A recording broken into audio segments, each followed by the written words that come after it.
Yo, welcome to Just Talking with Dell Gold and Mike. Cousin Quan, Black Goat, my guy. I don't even look like Mike. Like at all. Yeah, Quan gonna be the co-host with me today. Mike is currently stuck in Miami, so I don't know when the next time we gonna see Mike. This nigga trapped in Miami. He told me that last time. Yo, like, the plane got a flat. I'm like, I don't think that happens. I don't think that happens very often. He told me somebody punched the plane in the nose. I was like, wait, what? But I don't know. But we gonna have some fun today. I'm Dell Gold. It's my guy Quan right here. Give it up for us, man. Just Talking with Dell Gold, Mike Salvi, feeling Quan today, baby. You know what I'm saying? We're going to keep it how we normally do. You know what I mean, Quan, how was your weekend? What'd you do? It was good, man. I played the house like the hermit crab I am. I collected all my workers' comp. I went back today officially. Good enough for Quan being back at work. You know? I mean, back at work. Watched a lot of TV on my phone because I own an actual TV. I got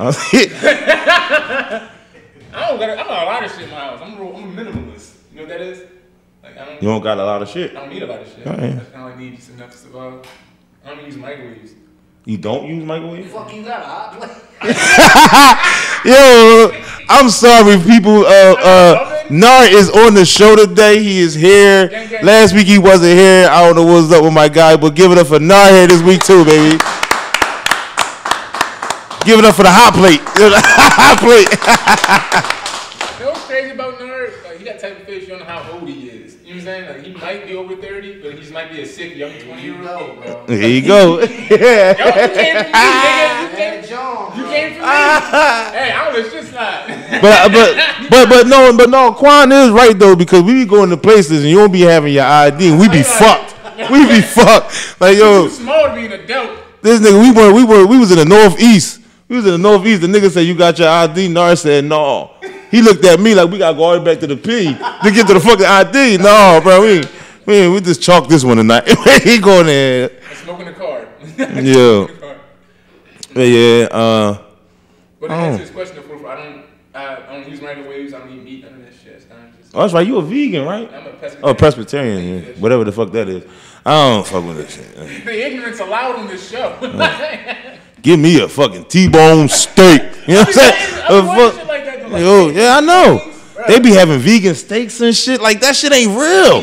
That's not real. Like, what the fuck is that? They got fucking hamburgers made out of potatoes. Yo, a potato burger. Yo, you know what they do? They get a whole bunch of vegetables and like cauliflower and blend it up and make a fucking burger. Like, that shit is dumb. Like, yo. That ain't blood. But shout out to everybody that is vegan. I ain't got nothing against y'all. You know what I mean, that's y'all choice of living. Some nut ass niggas and cut it out. Oh shit.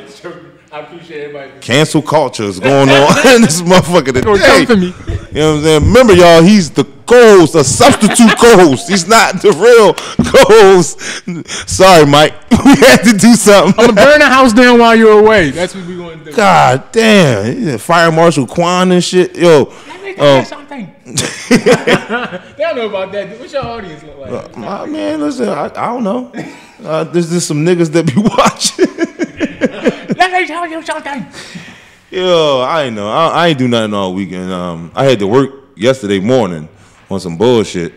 I got snitched on 3 times at work. What'd you do? I ain't do nothing. I went to the bathroom. The lady called the office. Like, what the fuck? Like, that don't make no sense. I had to pee. And then I took a 10-minute break because I had to work from 7 a.m. to 3 p.m. So that's 8 hours. Yeah, you get a break. You get 30. Yeah. So I just took a little 10-minute break just to go, smoke a black and mild real quick. And she called the office for that. Like, I found out who it was. It was just a tenant that lived in the building. Like, damn, lady, what you doing? Like, she's watching you. Like, as soon as he leaves, I swear to fucking God, I'm calling his supervisor. And she was little old white lady, little old white Karen. Like, just kept calling on me and shit. Them type of people that got nothing to do but mind your business. Right.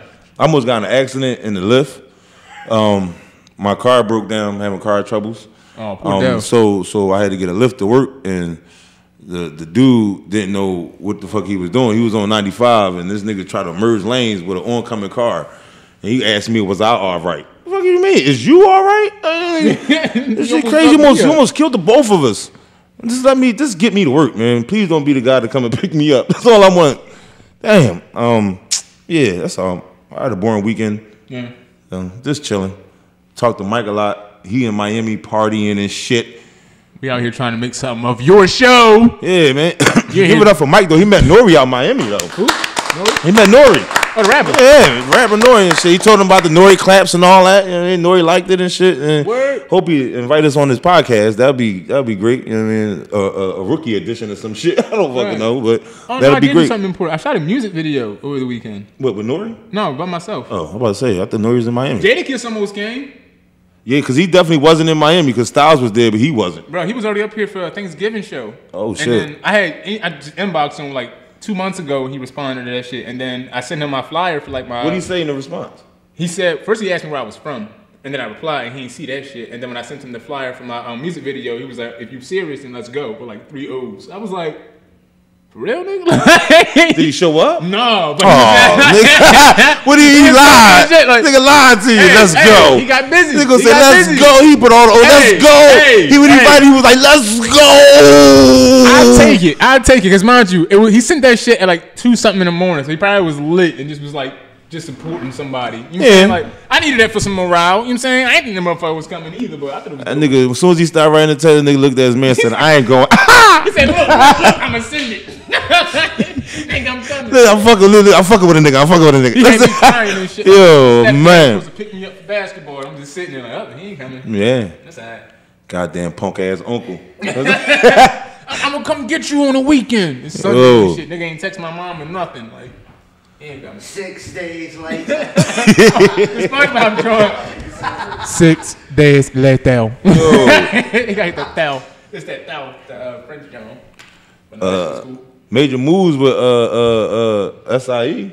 Yeah, I just got signed. He just got signed. He signed the SIE, you know what I mean? I also did a little deal with him as well. You know what I'm saying? I'm downplaying. So, yeah, man. So I guess our brand will be doing some work with their brand, doing a lot of work together, making a lot of moves, shows. Yes, ISE, Black Goat Entertainment, has merged. And Dell Gold, and Mike Salvi, Hope Fang, Nard, everybody is. Yeah. I mean, I look at it like we can make some moves on the comedy ground on my side. On your side, you're the entertainer. You do everything. On every major channel. You're going to turn on MTV, be on that motherfucker. You're going to turn on VH1. Be on that I can see you on both of them stations, though, for sure. Word. I appreciate that, man. Yeah, man. So, don't believe me and shit. I ain't have nothing. No, I'm sure. I just want you to get some hand sanitizer. That was Corona. That was COVID S right there. I'm just good at my job. That shit sounded like I had allergies all winter. Like, and then did an S with. Yo. What's not the wrist. Yeah. Shout out to the person that say you don't never take your glasses off on the show. I had got a comment in my DMs on Instagram that say you don't never take your glasses off. Look, God damn it, my glasses is off. I'm not cock-eyed. I'm not blind. I don't have a glass eye. I just wear these because. Rick Ross always wear shit. He thought he was like cock-eyed. Yeah, I get that so much. Like, you know, I was chilling, and these are good because you can act like you sleep or you act like you don't see nobody or some shit. Somebody was in my face, they was doing this shit right here. And I told them, I said, just because I got my glasses on, I know I can't see you, don't mean I can't feel you. The motherfucker said, oh shit, I'm sorry, I didn't know. I'm like, I ain't blind. Get the fuck away from me, man. Dang. But it's all right. That's a good skit right there. You act like you blind. And then you got the stick and everything. You ask motherfuckers. I ain't getting no fucking stick. I ain't not doing all that. Oh, then you try to date me. Hear the whole skit. I ain't doing that shit. Then the blind people gonna hear about it. Then I'm gonna get canceled. I don't want to do that. I don't want to do that. Comedians, can't we just make jokes about everything? Everything. I don't care if you're blind, you deaf, your mom's slow. Gotta make jokes about it. You out of pocket. He got canceled by Nard already. Yeah. You go right there talking about, your mom's slow. Say that shit outside, Ski. I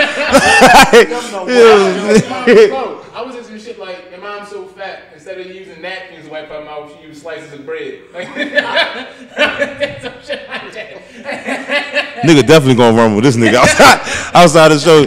Then somebody gonna come up to me, yo, Dell, you was funny as shit. Quanya, man. Like, Quanya, man. Tell that pussy to come here, bro. Like, I'm the type of nigga, I say what I want because I got the security. Like, I can fight, so if you wanna hurt me, you gotta shoot me.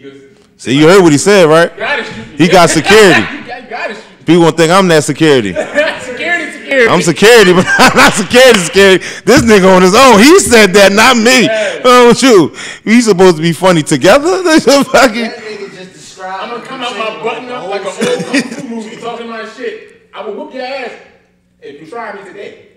Just like that. Come out my shit and fuck your day up. We gonna get canned. This episode is not gonna make YouTube. Sorry for our guests and everything. It lost its own marketing. They go on this episode. They're gonna add a joint where they say, you got to push. Do you want to continue to go? This and that's how you know it's a good show. Mike gonna see this and be like, Jesus Christ! What the fuck is he doing? Yo, shit. Oh man. But yeah. Other than that, I'm good. Quan good. Nar good. Mike good. Fang good. I know Baby Fang good. You know what I mean? So, one time for Baby Fang. Oh yeah, my daughter said something too. She said you keep on giving out these one times for Baby Fang. What's up with Baby Dakota? One time for Baby Dakota. Damn, my bad, baby. I'm sorry. Yo. All right, man. So we gonna get this show going, man. We gonna take a little short break and come back with our guests. All right, be right back. So we got our guest here with us. You know what I mean? Jayla Tay, you know what I'm saying? No, I won't be your boyfriend. I'm tired of you asking me. She asked me like 3 times since she got here, and I said no. I'm Jayla Shay. You know how y'all doing?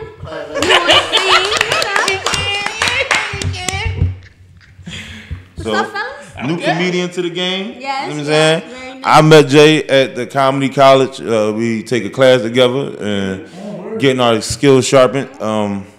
I mean, cool people. It became a little sister to me in class, so I fucks with her heavy. She's funny as hell. Yeah. She's growing, and just want to hit the stages and let her tell her funny to these people. You know what I'm saying? So, I mean, other than that, I think I'll build you up big enough and shit. Now you can do some of your own talking while I spark my up. Unless Quan got a question for you. Yeah, I do have a question. What's up? All right.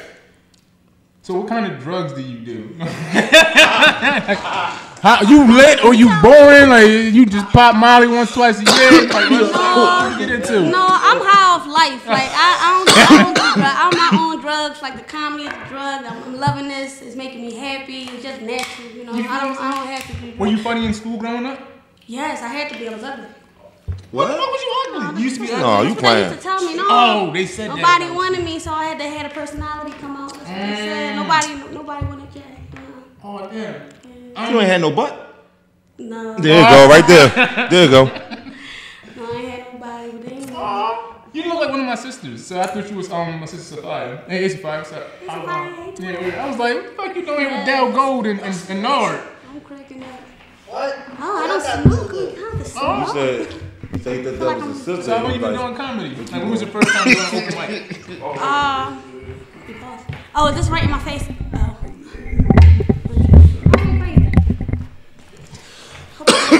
That was my fault, because I definitely moved the mic. Oh, you a good girl. That's nice. You can tell by her fingers and her lips she don't smoke. They're not purple. Or burgundy. I'm cracking up. Oh, she don't got that black ring. That black ring. The black ring around your lips. Yo. But I mean, what made you start doing comedy? You fucked my question up. But My bad. What made me start doing comedy is divorce. You know. You got divorced? I'm getting a divorce. What are you, 60? How are you having divorce? I know. I got married very young. Too young. 24. How old are you now? 29. I know. You know what? Yeah, I'm asking myself that question right now. But yeah, divorce. The thing is, I'm a hairstylist, so I was talking about it too much to my clients every day. I said, you know what? I need an audience. I need some new ears. Right. And so that's what made me, get into the comedy. And the thing is, when I would tell them about it, they would be laughing. I'd be like, But this it's shit true. is not really funny. But I guess it was the delivery. So Yeah, I it was said, your coping mechanism right, for it. absolutely. And I do a little spoken word. So when I used to be on stage, same thing. The shit wasn't supposed to be funny, but people would laugh. Be like, it's my life. You natural with it. I guess. Definitely naturally funny. I guess, like, you told me already your story. You said you was funny in school because it's like you compensated. I had to be, like I said. And I used to, like, all my friends was like the pretty popular girls. They were so cute or whatever. And people would be like, why y'all hanging with her? She ain't that cute. They'd be like, yo. They'd be like, oh, she cool as shit. I'd be like, damn. They'd be like, oh, she don't know how to dress up. They wouldn't even let me hold no clothes. Like, they could have looked out. They could let you hold some clothes. You trying to bypass that shit like nobody heard it. Dress me up, doll me up a little bit, but no. You know, but they like me for me. Everybody say I'm cool as shit. It don't matter what you wear because you already do it. Oh, I appreciate that. Yes. Cool beans. I fucks with you ever. When I first seen you when you went up on the joint to do some of your material, I'm like, yo, she just naturally funny. Yeah. And that's something I get, and I think I surround myself around people that's naturally funny. Quan, Mike Salvi, Nard. Everybody just naturally funny. So when you get a good vibe of naturally, Fang, I'm sorry. I didn't never seen this nigga do no stand up. He do stand up too? No, he just naturally funny though. No, he just funny. Like he the one that said something about The Rock. That was him. That was all his doing. He just got signed to The Rock. That shit. That was all his doing. That had nothing to do with that. He like good with banter and shit like that. Yeah, that's he the best producer in the game. Nice. Yes. I ain't wearing applause for that motherfucker again. Yeah. We support our own. He had to give me the finger like that though, but it's alright. Oh, cut that out. We're gonna make sure I keep that. She asked about her fupa. It's a lot of people in the class that we are in, and I know when they see they're gonna be like, "Yo, what's up? Gotta get on the podcast." I will reach out to you. Let me reach out to you. I appreciate comedy colleges. How are they? Like the comedy. I never thought you had to go to comedy school. For me as a new person, it's not enough to just be funny, especially when it comes to the stand-up. Like you can make people laugh, but it's a science to that. So I learned that in class. Like, okay, like when I first went up, I ain't have no material. I thought it was comedy college. I didn't know I was in a class with full-blown comedians, you know what I mean, who was already doing it. Craft, yeah. So I probably wouldn't have joined if I known that, but when I went up, they were like, we need material. I just went up and freestyled about my real life, and niggas was laughing. So what I did was I had to go back and figure out how to make this funny. And how why to was it punch funny? it. Yeah. That's one thing. All right, so I got a book called The Comedy Bible. And this was something that was recommended to me. Like, so I've been coming for 4 years now.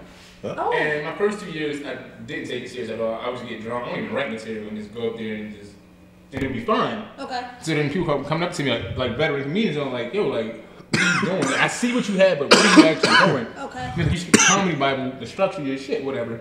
And to this day, like, I'm like opposed to it. Like the joke structure that makes you a successful comedian, it's very important. Mm-hmm. But I feel like what makes you a good entertainer is knowing your audience, having material to stockpile so you can perform any of it whenever you feel like it. Absolutely. And I don't think it's any rule. There are rules. There is a science, obviously, things from the threes and setup and all that. Yes. But I feel like when you're funny or you're just a dope ass fucking person, you don't need all that. Like it's reciprocated. Absolutely. When you don't have to say nothing. Some comedians can go up there and just the fuck y'all want, and they'll bust out laughing. Not everybody can do that because you gotta have some type of cadence, and I think that's what I focus on more than like the structure or like comedy colleges. But it's very helpful. I never want to diminish that. And then too, meeting people. I want to meet Dell, you know what I mean? So I take a lot of smoke. Oh my god, I'm definitely catching contact.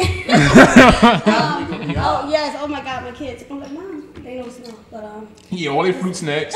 Capri Sun's got holes in the bottom. You just busting them open, just fucking tearing this shit up. Yeah, this is. I went to that joint. When I did sign up, people was like, "Damn, Dell, you doing that joint again?" Damn, you did it twice? No. I was like, damn. People thought, like, you know how I am, how I'm set up, of writing my own material and helping other people critique their stuff and get solid on whatever they doing on in the comedy bracket or whatever. So when I decided to do it, when I talked to Mike about this, and I was like, yeah, I'm gonna do it. It was on the simple fact of I got a lot of material, but seeing as though Toure and Keith are the teachers of this joint, I feel like I can really stamp my material to where it need to be. You know what I'm saying? Because I feel like my material was already strong. Yeah. But I ain't gonna lie to you, bro. Hearing you even say you did it, I'm like, bro, I don't think you need to do that shit. Like, I think you kind of just gotta keep working. Keep putting yourself out there. That is your cause. That is but you gotta understand, like, we all know who Toure is. Yeah. We all know who Toure is. So if I can have hands on with Toure on just my material, then it's gonna make it my last name. It's gonna make it gold. You know what I'm saying? So I fucks with it heavy. And then how I want to travel in comedy of moving up the ladder of getting my own shows, promoting my own shows, and putting my own team together. I also learned the back end of the comedy. The other legs, that business part. The business part. Right. See, so that's the gym. I feel like that's not dissing anybody who does comedy colleges because everybody has their own developmental process. But I feel like that's the strength and like what they don't really tell everybody in the beginning is how do you transform your act, your set, how do you network to turn that into money? They don't tell you about merch in the beginning. No one's gonna come up to me in your open mic your first time and be like, hey, you have potential. Keep working, look up this book, and hey, next time you come up here, maybe have some merch to sell. No one's gonna tell you that your first day. Right. No one's gonna tell you how to, you know what I'm saying? Like, so I feel like some of the things that come with going to the comedy college is the business part more than it's about being funny. Because you can go there all you want. You can go for both lanes. Like, both lanes are good. The business part and the funny part. Now, if you need help with the funny, you gotta get that first. You can help people be funny? I've been believed that because me and you had this conversation where I'm not gonna put people out there. I'm not gonna say no names of nobody in the class, but certain motherfuckers in the class I think he should. is only there to make their family laugh. You get what I'm saying? Right. To be on to entertain the barbershop and shit like that. Right. That's cool. That's good. But acknowledge that. Don't say I'm about to be a comedian. I'm gonna blow up next week. No, you're not. No, you're not, bro. No, just like Quan, I've been doing this shit for 4 years, and this shit is hard. Like, we're not going to trip. Like, it's hard to get bookings. It's hard to get people to see you. Yep. You got to keep on keeping on. Every day you got to post something. You got to say something in your story. Don't kiss no ass either. Yeah. Don't kiss no ass. Oh, yeah. Stay true to you. You know who she talking to over there. Right. Like, don't kiss no ass. They'll see you coming in the beginning, and they'll be like, well, if you want it, like, show me I'm doing good then. Like, come to my shit and do all this. And you know what I'm saying? Like, they want. Supporting them, but like, it's not really reciprocated because you're new. So they're like, you ain't got shit going yet. So, like, you better be here for 3-4 years consistently. People are like, oh, she's a comedian. Because they'll tell you to your face, you ain't a comedian. You're like, motherfucker. You're going to get a whole lot of, and who are you? Like, you're going to get a whole lot of that. Who are you? And give them the same energy back you don't know somebody that do know you going to be like, she a comedian. And they're going to be like, oh, you're a comedian. Oh, how long you been doing comedy? That's the next question after that. The way they do that is the same way when motherfucker meet you, right? And they'll be like, oh, what's your name? What do you do for work? They want to see how much they need to respect you based on what you've done in the realm. Okay, so they want to know what your actual profession is other than comedy? No, I'm just saying, like, that's like the parallel I'm trying to say. Is like when they ask you, like, how long have you been doing comedy? It's like they're trying to gauge how much they have to respect you. And it's like, no, respect me like I'm Eddie Murphy in this motherfucker. Absolutely. I don't care if you know me or not. Respect me like I'm doing this because you're doing this. Fuck your time, like, respect me. Right, absolutely. Yeah, we got different opinions on that. Hey, I don't want you to respect me, like me, know me, or nothing until I'm done on stage. Okay. Once you can be like, oh, here go another comedian. If you don't know me, I like that. Here go another one. There's another comedian there. And as soon as I get on stage and I do my thing, and don't let it be a lot of people in that motherfucker, because that's one thing that's really going to kick you in the ass with me. If you put me on the show and it's shit, if you got 50 motherfuckers in this motherfucking show right here, it's a wrap. Yeah, I'm going to the. It's a wrap because my whole personality gonna come out with everything. Okay. You seen it at Danielle's show? And that was amazing. I seen him twice. The first time I seen him, he was at this bar in North Philly or whatever. They didn't know it was a surprise comedy show. So these niggas ain't know nothing about the comedy. And they didn't want no parts. They normally don't. But you know what that shit like. Yeah, you got to bring them out. And these people who like that, like they have once you get one of those shows where the people don't know nothing about comedy, they just don't know. They don't want you there. The material might not work because they're not listening to you. Right. So if you do some regular crowd work, as soon as I came out there, I was like, "What's up, niggas?" And motherfuckers was like, "Hey," like they started. You know what I mean? They started fucking with your boy. Yeah, and then the second time I got to do my material because that was an actual show. Yeah. And then I'm just happy I didn't bomb in front of this girl. That should have been fucked up. I was at the bar one time. He did crowd work shitty. It was shitty. He did a show shitty. Like this nigga is shitty. Have you bombed yet? No, but I'm that's the comedian. How long you been doing it? How long you been doing comedy? Literally since October. Since the class. What was that? Oh, so October, November, December. No, we started the class in October. Yeah. But I'm looking forward to bombing. Okay. I'm looking forward to getting that out the way because I understand. She fucking with you have to. She got me as a big brother in comedy, so you know I'm gonna keep it real with on all layers. Like yeah, absolutely. I'm looking forward to that part. I do know I have a certain type of energy. I'm charming. Right. They like you without you saying anything. They like me. People like me, and I know how to make people like me. You You know, Don't let people tell me I'm a little Man, I don't know what she talking about. She wept at me when she said it. People tell me I'm a little smooth, but like I said, I met a lot of people, and a lot of my friends will tell you I did not like her at first. No. A lot of people will tell you that I get maybe my energy may be annoying, and to unhappy people. It may be if you all mad and you got stuff going on and somebody coming in there like, hi, how y'all doing? It may come off a little annoying. So I'm looking forward to bombing because I know that I can change people's minds about me. Right. So yeah. Well, bombing's good for that. I think bombing most important is so you really understand that your material won't always work, even if it's working. Absolutely. I'm a hairstylist, so understand that. I work with different type of, of course my audience is women right now, but I work with different age groups, so I know when to switch it up and read the room and stuff. I'm learning that, so I'm taking that. I will be taking that into this industry. That's a talent in itself, because a lot of people don't have. I think some of the comics be autistic, so they're so awareness is just shitty. Just like, ooh, she snorts. She snorts, people. That's when they funny. You snort when you laugh. That's it. But no, like, I think some of them are autistic, so like they don't really have that position to have that awareness for the crowd. They don't have it. So they just do their set or they do what they're used to. Yeah, and I do, like I said, I used to do spoken word. So I would look at the room, see who was in there, age difference, sexy, not standing up stiff, and I knew what poem to use. Or going out and just talking to people first before I went up, and then they looking like, oh, shit, you going up? I didn't know you was a comedian. Right. That's what they do in the Mill Strip Club. I'm sure you just guys before anything, when you talking to people off the stage, outside the venue or whatever in the bar, don't use your material.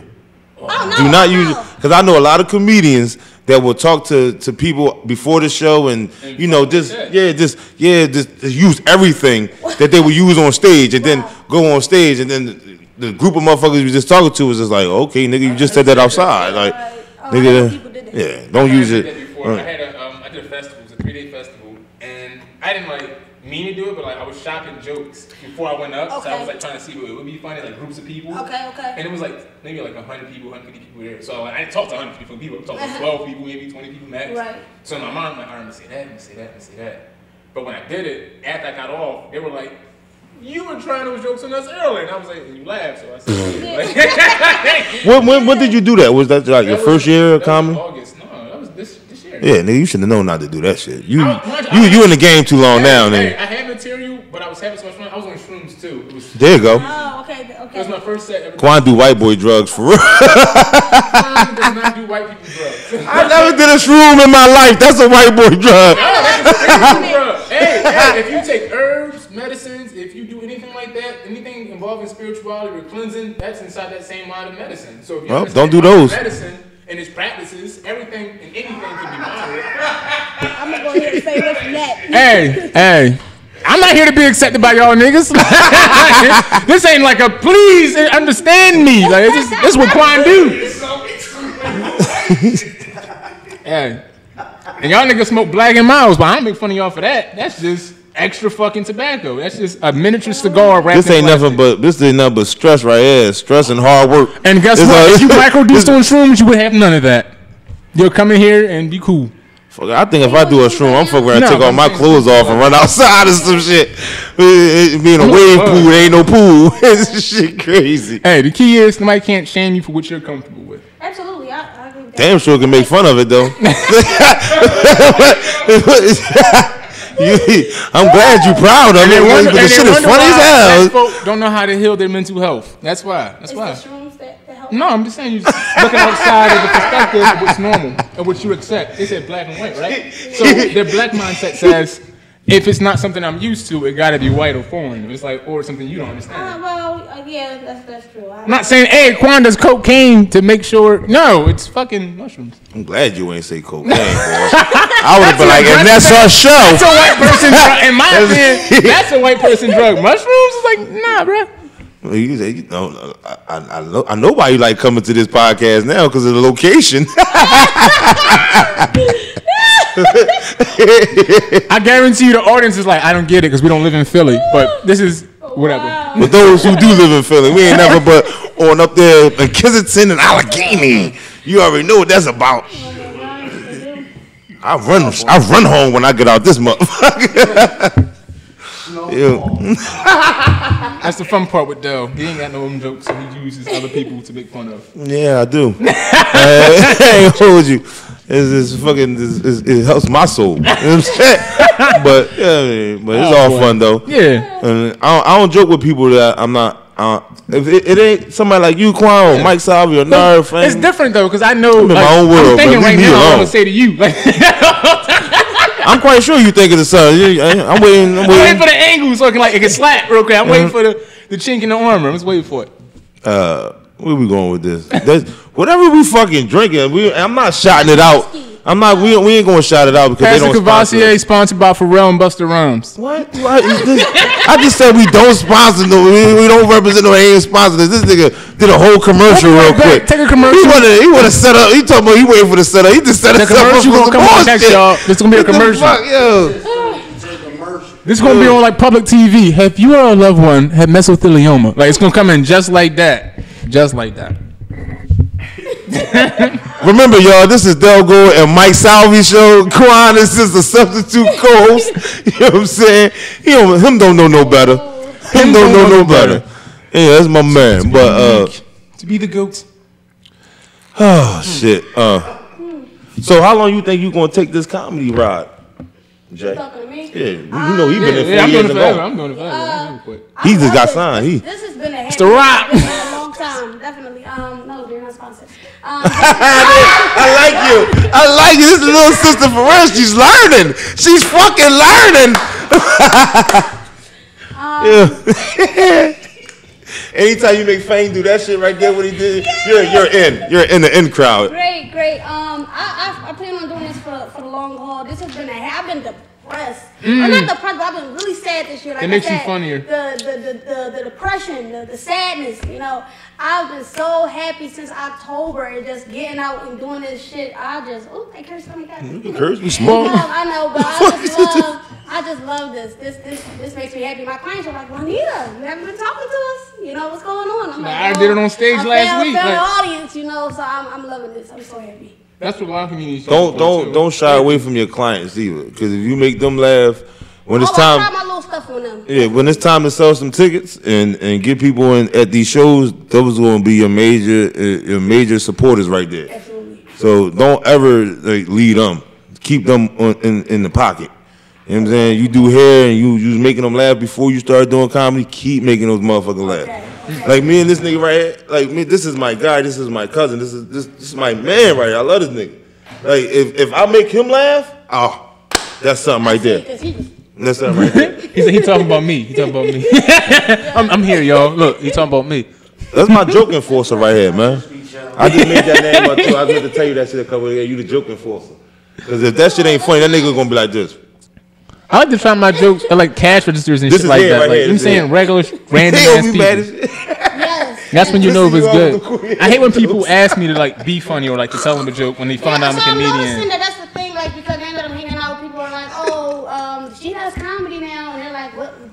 Don't. They want to see it immediately. If they don't believe just by looking at you, like, oh, you already said something funny earlier. They're like, are you funny? Like, it's hard show for a me female, something. man. You know what I'm saying? It's just to me. We just going to address the elephant in the room. It's hard for a female comedian. Like real rap. Like we know some more funny. We know she funny. But I didn't say that. Like Jay who? I didn't say that. Who? So I will say since being in the industry these little 2 months, I'm hanging with guys. Where's the women? They're not funny. Say no.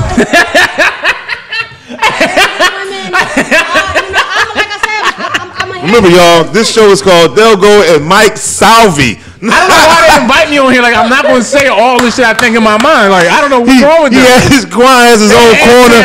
Quan has his own corner on this show, but when he goes his corner, we and Mike has agreed to let that be his corner. You understand? So, if he so happened to get a spinoff from this podcast, we had nothing. Nothing to do with it. They want to hear the true thoughts. They want to hear what we thinking. They do. They don't want people to put on like that facade. No, I don't think some of the female comedians that you see on like mainstream are funny. But I Lunel, hilarious. This girl named Dominique from DC. She was on the Chappelle show a few times. Hilarious. Shout out to Lunel and Dominique. Make sure y'all tune in to Just Talking with Dell Gold and Mike Salvi. We gave you a shout out. And we need a shout out too. They're hilarious. What Gilly do? What the fuck is up there? Exactly. So if you don't give us no shout out, we never shouted you out. There's nothing up there. Exactly. Now go on. We ain't gonna block our blessings like that. Shout out Black Goat, 2Gs, Instagram and stuff. How you just shout out yourself? Some of them to shout out and I'm grateful. You trying to take back the shout out you gave them if they don't shout you out back. Yeah. Hey. I did that for American Airlines. I could go down the line. Nigga, I'm still waiting to hear something back from American Airlines. We gave them a shout out. Now my man stuck out there in Miami. He was on an American Airline flight. You know what I'm saying? We gave you love and you can't even get my man home? God damn. But back to answer your question, so like there are females who are funny, like, you know what I'm saying? I mean, it's not a lot.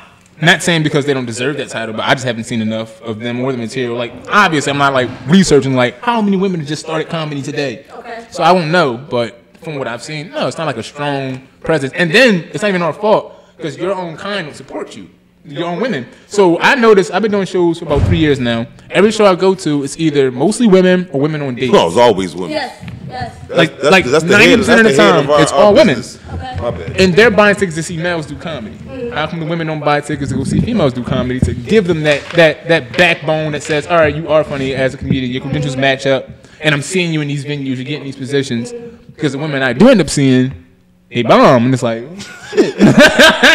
I believe in this industry is like when you think of comedians, you automatically think of like Eddie Murphy and Bernie Mac and shit like that, and they men. It's a male yeah. So it's like if a female doing a show, it's like is she funny? It's always questioned. So once y'all do get y'all name and people do know y'all funny and y'all up on like Quan said, Lunel. Monique, it's a lot of females. Don't say Monique. Some more, like, but when you think of, I know you ain't say Monique. I'm just saying, like females. You said Lunel, but when you think of these females that do have a name, it's not other women with them. You get what I'm saying? Who Lunel brung up? Yeah, like Lunel don't. Once you find you're funny in this game, and the people know you're funny.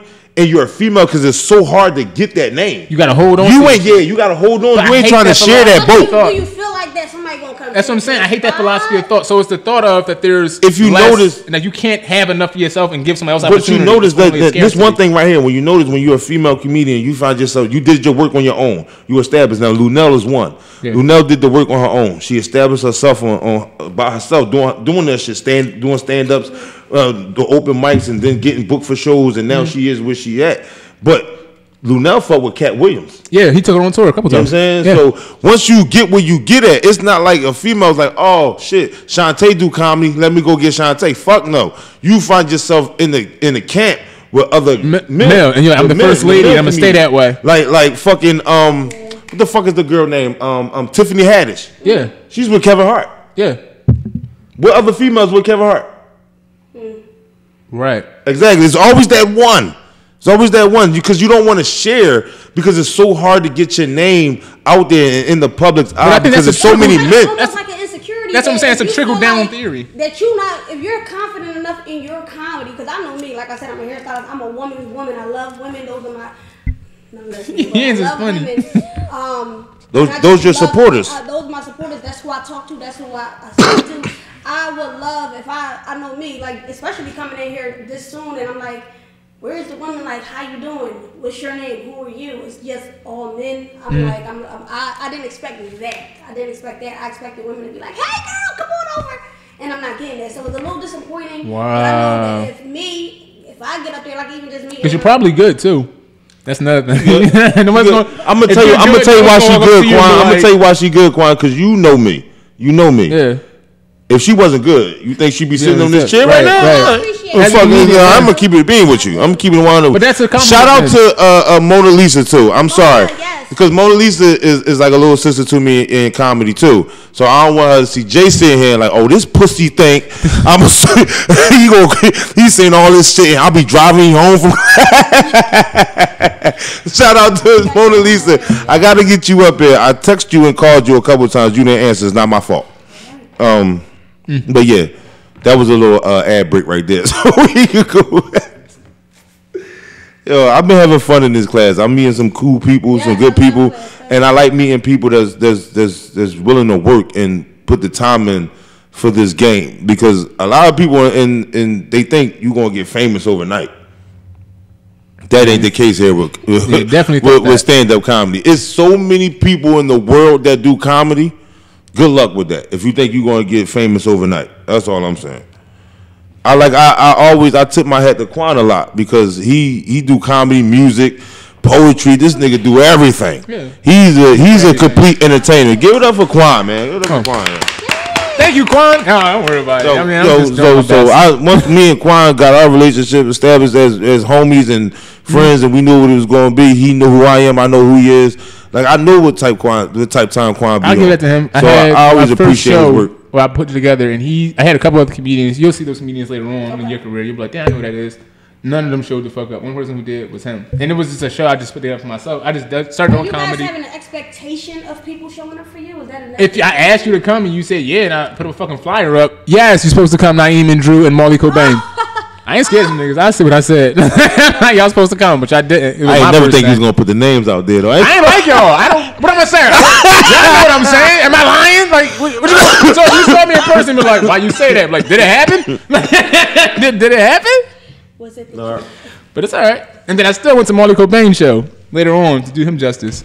And I'm just saying, it's all about like the community. So you got to find out who your community is, and you're in a good company. If people like him, read people well. That's my advice to you. Read people well, not just the room of wherever you performing at, because you're supposed to do that, but the comedians and people who approach you. Read them well. I always tell any lady that do comedy and that fucks with me and asks me anything. And I remember one comedian, I'm not going to put her name out there because I don't know if she want that to be put out there, but she asked me, was like, what I supposed to do when people come up to me and just start talking to me about certain things and shit. And I told her, you're a female. It's just like when a nigga coming up to talk to you. You know when a nigga real and you know when a nigga fake. Yeah. You can read that off a nigga from the rip. You know when a nigga just want to get to know you or when a nigga just trying to fuck. Right. You know what it's like. Guilty. It's the same thing here. Comedy is somebody that's either going to support you or they like how your body shape and they just trying to fuck. I don't like how you said that because dudes talk to me too much. Now I'm weirded out. But I made that clear for the females in the beginning. Oh boy! I'm thinking this nigga did a shroom before he came. Yo. But no, I believe you smart and you had one little slip. Yeah, one little slip. We talked about that already. Yeah, one little slip in. One little slip. We're not gonna talk about that on air. But she did have a slip, and we talked about it. We talk about it. You edited it out. I want to know like right now. No, we'll talk about it after the show. I don't like surprises. But she fixed that, got that in order, and I don't think that'll happen ever again. Absolutely not. So yeah. You cursing somebody out? We'll talk about it after the show. But we did write a set. We worked on a set of hers, and I believe that joint is fire. I'm not going to give that joint on the show because you got to see her on stage to see that set. You did for your next open mic. I don't know who's gonna come see you. You coming out I'm this just week? Trying to get out anywhere. So yeah, this week you know something. I'm out there. I wanted to stop. Go to the Great Room tomorrow down Mania. It's a great room. It's a great starter room. You got some material. They hear everything. Okay. They're actually paying attention. It's not like one of those mics you go in there and everybody's kind of like doing their own thing, wandering around. I know where the Great Room at. If you want to go, we can go. Yeah, the class. Yeah. It's a good joint. That's good. Shout out to the Great Room, my comedy home, Launchpad, Silas, and everybody else. Ryan. A lot of comedians that I know got their favorite rooms. They got their rooms that they like the most, and I believe the Great Room is the best room in Philly that he likes. Me, it's the best because they make you earn it. They're not gonna laugh if it ain't funny. They're gonna stare at you. If you're not witty, if it's not clever, if it's not structured on a delivery, they're gonna stare at you, and that's what. It ain't gotta be a lot of people. It could be like 8 people in that motherfucker. They're gonna stare at you. That's anywhere though. But no, it's not. Some people laugh because they know you. They ain't gonna laugh because they know you. My starting grounds was Fergie's Pub. I never been there. Yeah. Fergie's was one of the because I don't know if they starting the shit back up or if it's still canceled. I don't know. But 4 years ago when I started, Fergie's was this place I started, and that was a fucking hard room because one, I'm a black comedian and that's a white room. Okay. So I learned how to turn the channel of my audience. Like I like to say now as I grew, like my black audience will be, if we had regular TV, my black audience would be Fox or you should say UPN. Yeah, or, you know what I mean? Like UPN. Go back. Yeah, now I'm controlling. So if I'm looking for the white audience, it'd be channel 3 or 6, ABC, channel 6, ABC. Yeah. So now it's just like it's easy. I'm not gonna say easy. I'm sorry. Take that back. It's I get it. Like I can click and see like, all right, this is a white room. So all my sets got 3 versions to them. Really? You got the black version, got the white version, and then you just got the all out version. Okay. So the all out version is a mixed quad. Why don't you do that all out version all the time? No, What's the you point? can't, because the all out version is a mixed crowd.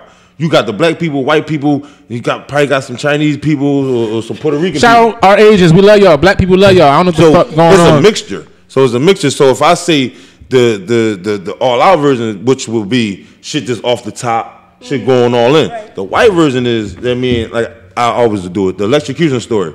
I say my man get electrocuted, and you know when somebody got electrocuted and they doing this, they do it so much, and you talk to them, you start doing it too. So you start doing it too. So now me and my man on the corner, we both doing this shit right here. And the white version is somebody be like, what I say? Fuck, I can't think of this. God damn, you was in a rabbit hole.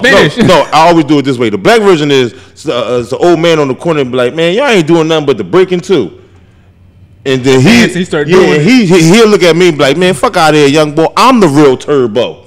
So all black people get that because they know what breaking 2 is. You know what I'm saying? So the white version is I'll do some shit from Saved by the Bell or some shit. Like I remember an episode where Screech was getting electrocuted.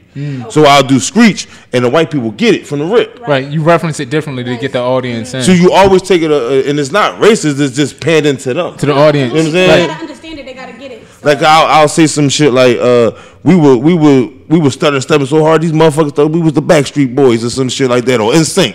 Motherfuckers know who that is. Yeah. Right. That's them big ass boy bands from back in the 90s. Right. You know who that is. Black people, all you gotta do is say some shit. I was too legit to quit out there. I was MC Hammer. Right. Black people know who that is. Right. So you take your sets and you just do shit with them, but it's the same shit. Just switch the concept. I call it flipping it though. Like I don't mind flipping it, but I don't really make it like an audience thing, like they're white or black. And it's just like I gotta feel you. Like I like it's like an icebreaker thing for me. I come in, I say like I get a high Quan, and based off how fast they say it back, how loud they say it back, I know where they at mentally. Okay. And that's enough for me to say like, how my tone's gonna be, my body language.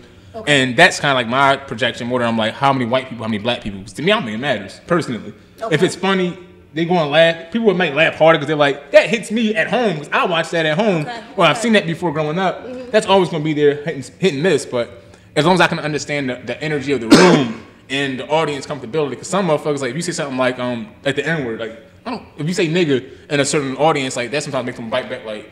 Oh, shit. Yeah. So like I'll read like in a room like, all right, by their energy, I shouldn't do anything that's like harsh or aggressive or anything like that. So keep all those words. You are absolutely right, because I know what you say that when you say that, but see, our comedy styles are different. You're somebody that's like punchline zinger.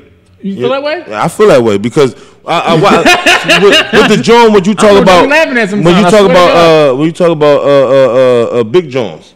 Oh, when you talk about Big Jones, it's just like it gets straight to the point. Yeah, you know what I'm saying. Me, I tell a whole story. Right, I'm a storyteller. Yeah, okay. So, but we do have the same like concepts in our comedy, because when you just said about coming to the stage where you address the white people and the black people, because I do the same thing. With my icebreaker, I try to like when I go up to the stage and it's a white room, I'll go up and I'll say, "What's going on, y'all?" or "How y'all feeling?" Niggas, I'm going up there like, "What's up, niggas? How y'all doing? Right. What's going even on?" then, like, so like, you know what I'm saying? I would never I'm talking different. Like, all right, I see a mean? bunch of black people, so I'm gonna be like, "My nigga," I'm just gonna come out there and be like, "Can I get a high Quan?" Because sometimes I don't give a fuck if you my nigga. Like, where your energy at?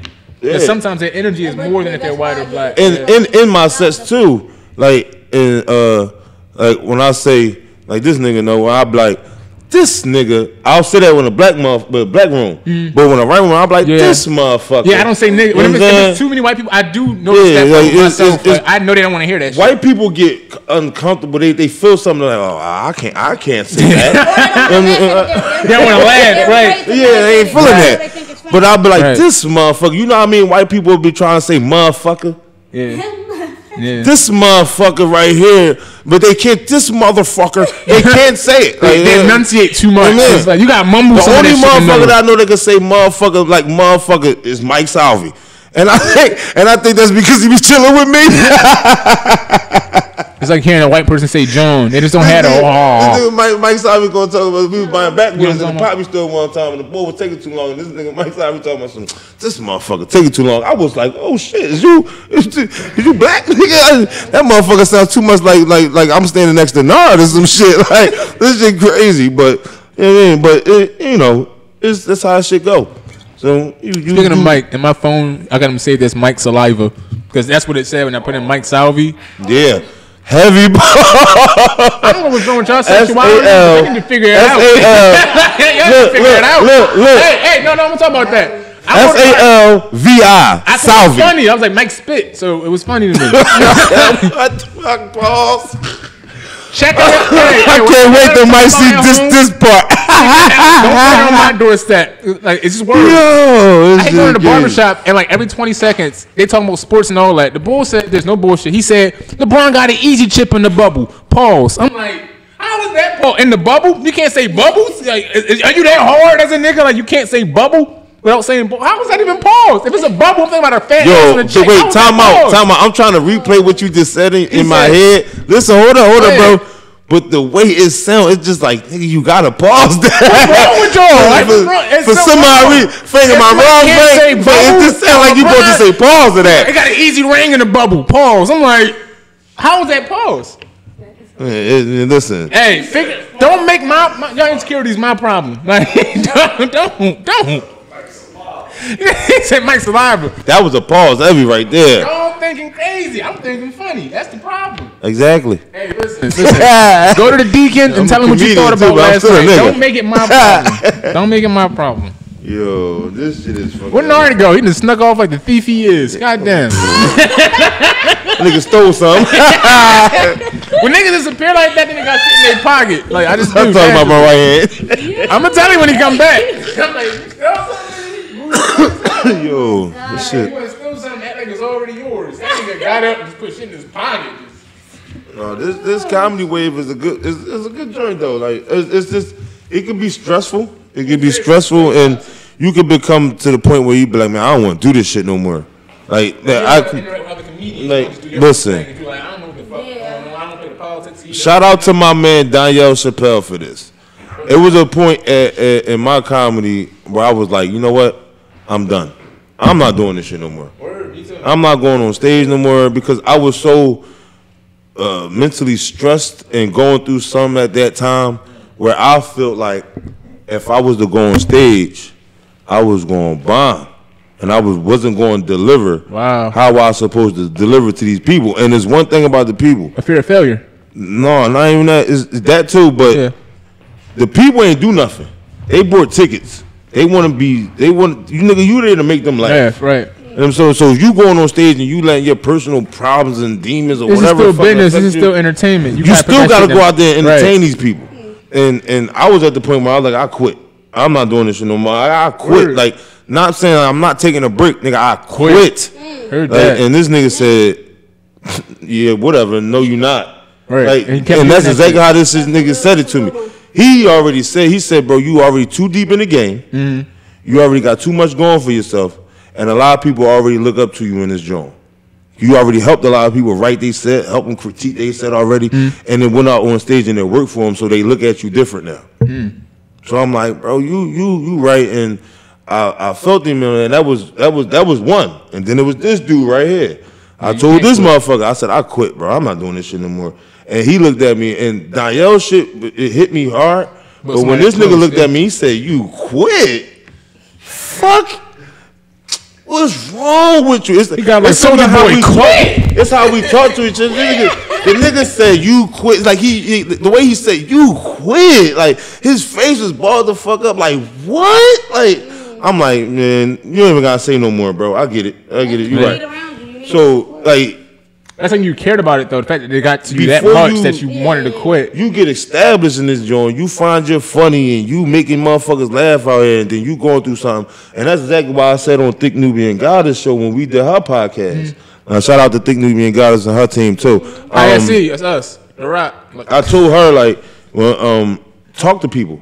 Yeah. Talk to somebody. It don't matter if it's somebody. This is my guy right here. So if I'm going through something personal and I'm fucked up in the head, me and him already got a relationship where I trust this nigga with my son, with my kids. Period. That's different. Yeah. Hey, so if something happened to me, I know he got me on the in-house joint. Right. You know what I'm saying? My son and daughter gonna be good. Right. So when he talked to me, it's just like, all right, bro, I get it. I got it. And now we 4 years in now, and we know what we gotta do. Right now, right before the show, me and him was talking about merchandise, what we gotta do, how we gonna set it up, and what we gonna create. That's your next step. Don't wait. You can do merch right now because they're not buying your merch; they're buying you. They like you. You still merch at a fucking open mic. Hey, by the way, I got eyelashes. You're gonna get it though, and that's it. You're gonna get it though because I do sales. We're gonna get it. Yeah, you first. What you do outside of this joint, one. It's a bag. And then everywhere. 2, you already in the comedy college. It's a bag. Me, that's the way I'm 4 years in on just comedy. You know what I'm saying? The business part, I'm now learning. Same. You know what I'm saying? Like I'm that's and this is why when motherfuckers like, why are you in comedy college? You don't need comedy college. So I gotta learn. I wanna stamp my shit. Absolutely. Like having the stamp of 2 Ray and Keith from up the block on my shit, like nigga, that's funny. All right, I'm good. I got high confidence in myself. Like, I don't need the motherfuckers for that. I told you, I don't. A lot of people look at 2 Ray as a mentor. And I don't know how you can look at 2 Ray as a mentor and you're not following him around. You're not his shadow. Right. That's a mentor. You can say him your mentor, like your comedy mentor. No. No, I don't. I look at him as you have a comedy mentor? Yeah, OC Diesel. Who's that? OC Diesel. He's a comedy fucking legend. He know who he is. This nigga, he's back on the scene. So if you put in big OC Diesel, he's gonna come right up. He's one time for Diesel, man. But I look at 2 Ray as a comedy advisor because he's the king of Philly. We're not going to sleep on that. Absolutely. Why do I know these people? I get upset sometimes. I have so much television. Like, bro, 2 people when you get in the crib, you look up OC Diesel and you look up 2 Ray. Look up both of them. 2 Ray is the fucking guy. If you know what Warm Daddies was in soul comedy, that's his shit. Warm Daddy spit in my hand one time and it turned me off. Exactly, right. Soul comedy. It used to be soul comedy on Wednesdays. 2 Ray. Yeah, every Wednesday you could DM me real quick. I'm like, yo, you got a slot, whatever the case is, and you come out there. And I sat there. I always told people when Worm Daddies was up and running, and when they talk about, I be emailing 2 Ray for a spot on soul comedy. I said, nigga, you doing it wrong. But what if you respond and say, yeah? Still get down there before everybody. What if you do that and you still don't go on? You wait the whole fucking show. Listen, it's about 2 Ray watches you. If you are a comedian in Philadelphia, he's seen you before. He don't gotta know you, but the nigga seen you. And I know this. And I had a lot of altercations with 2 Ray. When he told me about my set, he told me what he didn't like, what he do like, and this is before going in this class right here. Sorry, before you go that, I'll give 2 Ray that. He is honest, he's up front, he'll look in your eye when he talks to you. I give you that. Because when I came up, I was doing comedy, this is like 2 years ago, mind you. I came up, I wanted to do one day. So I was talking to Comedy Smiles, Saturday Comedy Smiles. Pretty Smiles? Yeah, I fuck with Smiles. That's my comedy cousin right there, Pretty Smiles. Miss Cash, shout him out, you know what I mean? Yeah, I fuck with all of them, like heavy. I was testing the game, opportunity, all that shit. So I hit him up one time. This is not like, really, like after my 2 years, I was like, this bullshit. And I was like, oh shit, I should actually take it serious. He's one of the first people I talked to. Him, Darkchild, somebody else, Self, whatever. And he was like, well, hit up these people. They got mics, they got rooms, and they can probably put you on. I'm like, all right, I did one with Darkchild did me dirty. Joe the Boss did me dirty too. He gave me Johnny Blues. They didn't do me dirty. They was nice about it. That's how I was spoiled. Yo. His ass. Okay. What you say is what you mean. Okay. Darkchild fucked me up. Joe the Boss fucked me up. And what was the third motherfucker you said? Buck Wild. Buck Wild's my fucking guy. He showed me major love. He was like, listen, do what the fuck you want. Don't listen to nobody. Do what the fuck you want. And that's it. Buck gonna kill you if you hear this, Joe, because he gonna be like, I don't sound like that motherfucker. That's how he talks to me. That's how he sound. But anyway, so I signed up. I hit him up. I show up there. I told him to come up from the Daniel scene. I'm like, bro, like, come up here, like, see you comedy for a second.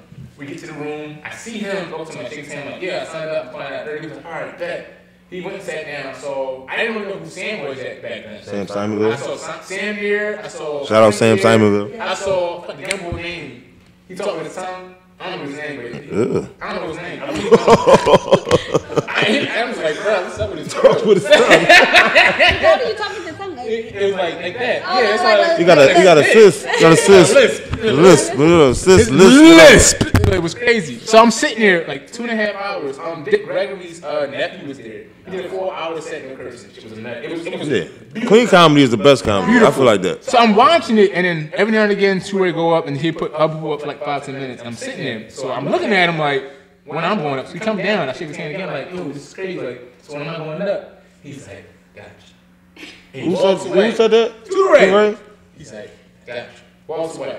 He goes up on stage. He does like 10 minutes or so, and then Dick Gregory's nephew. Can I ask you one question in the middle of I this? never went on. How many times has Toure seen you before that? That was his first time. That's why you didn't go I up. don't give a shit. It's No, but I'm saying on some real, yeah, you shouldn't. You got. Like, if I'm talking to you, you gotta I see keep you, grinding. like- It's a lot of people that made it out of Philly that never interacted with Toure, and that's real shit. Like, So you sound like me. I don't think Philly comedy is all comedy, and I don't pretend that it is. So like, Anybody thinks that? no, they do, and they want that acceptance and that atmosphere, that clique mentality. They want to feel like they're a part of Philly comedy, but it's like, bro, like Philly comedy ain't comedy. It's just where you at, what you have access to. a lot of people, The community that's already the there. shit that I was but telling that's not you- universal. You go to do comedy in Philly, people in North Carolina don't know about that shit. They don't care about that shit. the story. They don't know you at all. Don't even The care. story that I was saying to you in the car about that time that Toure did a show and I was there, and all the it was a lot of comedians that he did Naeem Ali's show up at I saw that, and that's because Naeem and Drew, shout out to them, even though they my bros, 100%. They're consistent as fuck. I remember when they first started Yeah. Drew Reagan and Dare Ted, all that shit. I was on their second episode.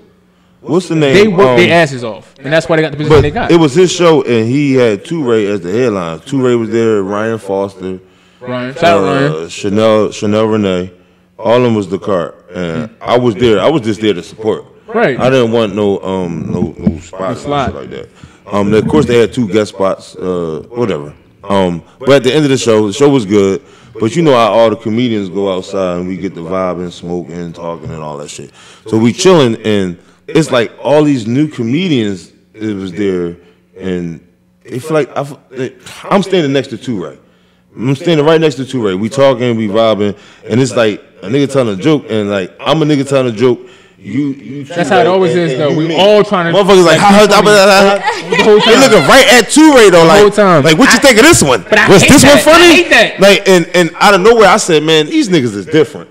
Like that's my first time ever saying. I'm like, this niggas is different, and he started cracking the fuck up. Like it was something. I feel like he was thinking that, and I said it. You know what I'm saying? Like, Yeah. if you're going to do, and I say that to say this, I told this story to somebody else before. Like, stop trying to impress everybody. Impress yourself. I heard You know what I'm that. saying? Like, it's not about Toure is who he is, and it's like if you get to fucking share the stage with this dude, honor it, appreciate it, but still continue to do you. I got mixed Because tomorrow in the next show, Yeah. Toure ain't gonna be on that joint with you. Right. That's on you. Yeah. All the But I whatever feel like you that got in 5 reverse, it's cents. always you though. Even if you know them or don't, it's still always you. You can't Exactly. let that generation before you dictate how you create the next generation. Because believe it or not, we are the next generation of comedy. You These know what motherfuckers I not you gonna know be what I on tour appreciate? 10, My 15 shit is years this. now. I got in comedy. I know who Toure was because I seen him on Def Jam before. Right, and that's the So- only thing that made me be like, oh shit, I see know this who he motherfucker. was. Like I heard his name on the radio before. When I got into comedy, I ain't know what nothing was at. It was like I went to my brother's birthday party and I got injured playing football, and I was just like, man, I want to go home. Like I don't want to stay at the party no more. I'm going home. So I started walking back to my car, and I walked past Fergie's. Like I said, that's home base for me. Fergie's first, and then Comedy Joint second. But I walked past Fergie's, and it was like I heard an open mic. I'm like, what the fuck? And nigga was telling jokes, and them jokes was corny as fuck. I'm like, and I heard people laugh, and I'm like, man, that's corny. So I walked over to the joint. I walked over to the door, and there was this white dude outside smoking. And he was like, yeah, man. I didn't even say nothing to him. He was like, yeah, man, you supposed to be up there. I'm like, what? He was on shrooms. He's like, listen, and he had an L. He had an L. He had it in clear paper though. The nigga went to go past the shit looked wet and it looked like it was spinach. It was acid. I'm like, nah, I'm not smoking that, but I'll go try this open mic shit. You probably got a point there, but not a point there. But we went and I went up there and I went to go sign the list and. Motherfucker, you know how that shit is. You sitting there, one in the regular morning to the room and new to a room, and nobody never seen you before. Niggas like, who you? What's your name? All right, Dell, go. I'm like, all right, man. At one point, I want to cut me off from saying this. At one point, it got so bad, like I wasn't getting I was waiting till like 2 a.m. and shit like that. I got mad. And one time I tried it. One time at Fergus, and this what really got me of who I am. Like, oh, that's Dell. Like that's Dell. Like I had put New England Patriots fan. Like that was my name. I didn't put Dell Go. I put New England Patriots fan. And they called your name and you went earlier. And the motherfucker was like, "Who's New England Patriots?" I heard him say, "Who's New England Patriots fan?" And I didn't say nothing. I didn't say nothing because it's not my name. Right. So I didn't say nothing. So in the first half, they was trying to be smart. You know what I'm saying? They was trying to be smart and get to whoever the New England Patriots fan. And it was you. You were like, I got you. Like New England Patriots fan. And I got the fuck up. The motherfuckers was like, oh shit, like nigga, you here last week. That's the politics shit. That's the gimmick shit. Yeah, pussy. Now it's time for me. Now it's time for me to how y'all doing? You know what I'm saying? And I did some, and I didn't do real well. I did okay. I didn't do real well. And it was like, and I heard one person said, which helped me. Nigga said in the crowd, "Why your name New England Patriots fan?" And I was like, "Pussy, I got on New England Patriots socks." And I pulled my sweatpants up and I had on New England Patriots socks. And niggas started laughing after that. And I was like, he salty as shit. And I started going in on him. Right. Niggas started cracking the fuck up. So I knew my crowd work was there. Now it's time to learn how to write.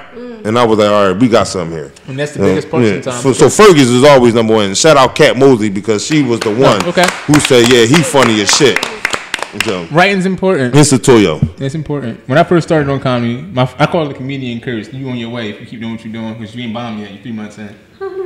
Right. So I didn't bomb for like my first 6 months. In my mind, I'm like, shit. Like, I don't even write these jokes. I'm drunk as shit. Why y'all laughing? Like, all right, this is fun. Like, and you get to a point where it's like, why am I funny? How am I funny? Can I do it again? Can I do the same thing twice? And I never could.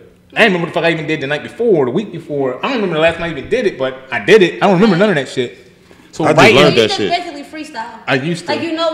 Like now it's like in the beginning, it was not even. I couldn't even call it a freestyle. It was more like I was just talking. I was like drunk, just like, all right, I got your attention. This is what I think. Okay. And they were just like, and I would just talk about other comedians, and that's kind of spoiled me too in the beginning because I never really did a lot of material. I would do crowd work, and I would hear what other comedians are doing. And I would make fun of them. So a lot of comedians, they remember me from the beginning, and they don't like me because they're like, that nigga got laughs at my expense on my set. And they're like, who the fuck is this guy? I never seen him before. And I only went to one mic. I went to the Grape Room maybe like once, twice a month for those 6 months. So it was just like, I know this room. I feel comfortable. I live up the street. Like, you mean to tell me that comedians begin offended and they're comedians? Because they're people still. They're people. Still people. Now, you probably ain't got no soul or something, but like, you get offended. I just learned. In your set, and I come up there like, who's the Cabbage Patch Doll? You ain't gonna like that. Yo, that's some real shit. I ain't even gonna lie to you. I just learned how to do that shit, yo. I just learned how to start doing the same joke again. Like I just learned how to start doing that shit. Wow. Like recently, because I would go out there, and y'all know the security shit. I would go out there and I'll try something new. From security. Before you go any further, I don't pee, y'all. Like, go to the bathroom. I was making, all right, cool. I'm gonna fuck up the podcast. So like I was asking you, that's how I ended. Y'all don't remember this shit. I'm on point, Mr. Edit, man. You know it. Like, get on point, man. Cause I damn sure forgot what I was. Yo. It was a bathroom break. I mean, we tried to make it smooth, but we probably fucked it up. So, next segment. What are we talking about, though? I don't know, nigga. I ain't got that much. Oh, all right. I got contact, but I forgot to. Oh, man, she high. We got her on drugs. At least it's not white people drugs. That's crazy, because when we go back to the tape and we try to pick up where we left off at, these niggas was high. And it was just me. My fault. I should have been a better host. Mike Salvi not here. He the one that hold that part down. He's the parent that's gone now. Oh man, this shit right here. Shout out Hey, MIA. That's my guy, man. I'm drunk too, giving all these fucking names out. They gonna hate me tomorrow. I'm like, who the fuck? I don't know, but as far as you go, Jay, I'm me personally. I'm happy that I met you because now it somebody like myself. It helps me. It motivates me because if I know like the set that we did on the phone when you was like, yo, I got this, and I was like, yo, say this and put this there and like that joint that we created right there. I'm like, dang. I can't wait to do that. Now I'm ready to write some of my own shit now. You know what I'm saying? So I don't know. I think that's like fuel to my comedy tank. So that's real big on me. And now I'm at the point where I do. It was told to me to stop helping people, and everybody don't need my help, and everybody don't deserve my help. That's how it was told to me. Well, I can say one thing as a person who you actually like put some of that mentoring aspects on as well. Like, believe it or not, he reminded me that like, I'm not as consistent, but there is it's something to work on. It's nothing I should take it like for granted. And at the same time, a support system is important. It really is, especially inside the realm you're in. Not a lot of comedians will even say what he says to me or give me the opportunity he gives me. You know what I mean? They won't put me on their podcast. They won't tell me that there's a mic here. They won't ask me if I'm going out tonight. They won't say nothing to me at all.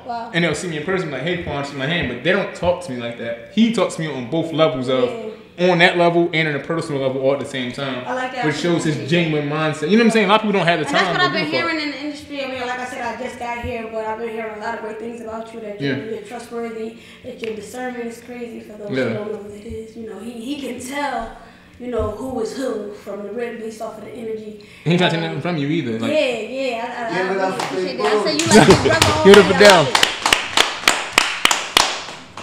Now people gonna ask me for my help. Charge him. I don't know what they done told you. but I keep it real. Like I know Quan. Quan is funny and entertaining. He the type of motherfucker that will get a deal for like Wildin' Out or some type of fucking reality show or some shit like that. So if that can happen right there, and I look at it like, damn, I know Quan. I know Quan will want to do some shit with comedy. Because I know you funny. Yeah. When it comes down to that, and like he said, I was the only comic that showed up, and he always tell that story. I don't tell him to tell that story, and it's something he holds to his heart. I saw an interview with Lil Yachty, and he was talking about, you know the song Minnesota, right? It's cold as Minnesota. Yeah. That joint. Fucking Yachty. But anyway, I'm just saying. Shout out Yachty. Radio time. Shout out Yachty. He had his fucking how hard too. He was in an interview. He was talking about the first time he played it for his friends and shit. And they laughed right in his face like, bro, this shit ass. Like, what? And it not only got a fucking Sprite endorsement deal, multi-platinum. You know what I'm saying? Like, it's about your support system sometimes, and it's about where you start. Sometimes where you start, it ain't big, it ain't extravagant. You ain't got 10,000 people liking it, wanting to be there.